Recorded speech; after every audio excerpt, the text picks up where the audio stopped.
টসে জয়লাভ করেছিল পার্টেক্স স্পোর্টিং ক্লাব এবং শুরুতেই তারা ফিল্ডিং নিয়েই হাবিবুর রহমান সোহানের উইকেটটা তুলে নেয় শহীদুল। হি ওয়াজ অন ফায়ার আজকে। আজমির দু একটা ভালো শট খেলেছিলেন, ফজলে রাব্বি তাকেও মনে হচ্ছিল যে দুজন মিলে অ্যাটাকিং ক্রিকেটটাই খেলবেন একটা উইকেট আর্লি পড়ে যাওয়ার পরেও, কিন্তু এরপরে ওই শহীদুলের ঘূর্ণিতে আসলে তারা মুখ থুবড়ে পড়ে। প্রথমে ফজলে রাব্বি, তারপর সানজামুল, আজকে আরও একবার কোনো রান তিনি না করেই ফিরে গিয়েছেন। এরপরে আমরা দেখেছি একের পর একটা উইকেট তুলে নিয়েছেন আজমির। ওভার অ্যাটাকিং করতে হতে গিয়ে সোহাগের হাতে ধরা পড়েছেন শহীদুল। নুরুল ইসলাম সোহানের সবচেয়ে প্রাইস উইকেট, ইনফর্ম ব্যাটার, আজকে সোহানকেও কোনো রান তিনি করতে দেননি। কিছু এক্সট্রা রান এসছে যেটা হেল্প করেছে। তারপর মেহেদী হাসান সোহাগ এবারে ডিপিএলের প্রথম বল করেছেন নিজের এবং সেখানেই একটা উইকেট তুলে নিয়েছেন।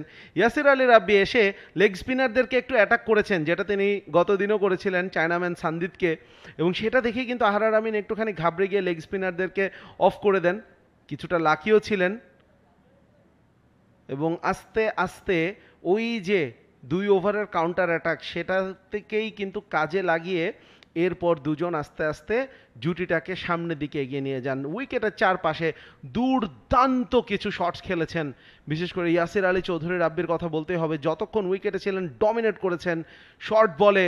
হি was heavy on the bowlers, down the wicket এসে এক্সট্রা কাভারের উপর দিয়ে ক্রিজের ডেপথ ব্যবহার করেছেন, নিজের রিচ ব্যবহার করেছেন, উইকেটের চারপাশে যেমনটা বলছিলাম খেলেছেন এবং শেষমেশ 90 রান করে তিনি স্টাম্পিংয়ে কাটা পড়েন, যেটা ছিল শহীদুলের পঞ্চম উইকেট। এরপর মঈন খান ইনিংসটাকে এগিয়ে নিয়ে যাওয়ার চেষ্টা করেন। মেহরাব বড় শট খেলতে গিয়ে আউট হয়ে যান, তবে মঈন খান ছিলেন অবিচল এবং একটা সময় মনে হচ্ছিল যে তিনিও আসলে তিনি পারবেন কিনা 17 রানটা করতে, কিন্তু সেটাও তিনি পারেননি। স্ট্রেইট একটা ড্রাইভে চার মেরে পরের বলেই পিয়ানের বলে তিনি আউট হয়ে গেছেন নবম উইকেট হিসেবে, এবং দশম উইকেটটাও পিয়ানের হাত ধরেই আসে। হাসান মুরাদ মিড উইকেটের বাউন্ডারিটা ক্লিয়ার করতে পারেননি, সোহাগের হাতে ভালো একটা ক্যাচে তিনি পরিণত হয়েছেন। 229 অল আউট হয়ে গেছে ধানমন্ডি স্পোর্টস ক্লাব। রিপ্লাইটা কেমন ছিল? ডান্সিং ডাউন দ্য উইকেটে আদিল সিদ্দিকী খেলতে গিয়েছিলেন, আর্লি একটা উইকেট পড়েছিল, ফুল টসে ইজি বাউন্ডারি হাঁকিয়েছিলেন, ওভার পিচ বলে square off the wicket shots. বাঁহাতি মইনুলের ব্যাট থেকে স্লগ সুইপ দেখেছে এবং দর্শনীয় একটা সুইপ শট।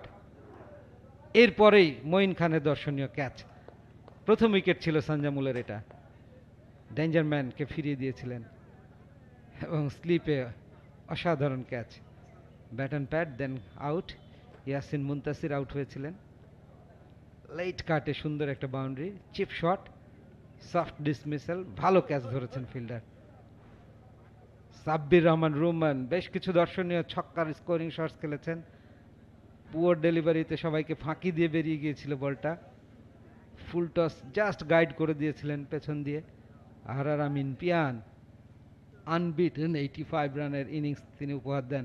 সাব্বিরের আরও একটি দর্শনীয় ছক্কা দেখছি আমরা, 47 রান করে অসময়ে আউট হয়েছিলেন, বাট ক্যাপ্টেন সামনে থেকে নেতৃত্ব দিয়ে পুরো ম্যাচটা গাইড করে এগিয়ে নিয়ে গেলেন এবং জিতলেন। ফাইনালি এলবিডব্লিউ হয়ে গিয়েছিলেন তিনি। কাট শট দেখছিলাম পিয়ানের ব্যাটে, কি দর্শনীয় সব ছক্কার মার, পুল শটটা দারুণ ছিল, স্কোয়ার ড্রাইভ,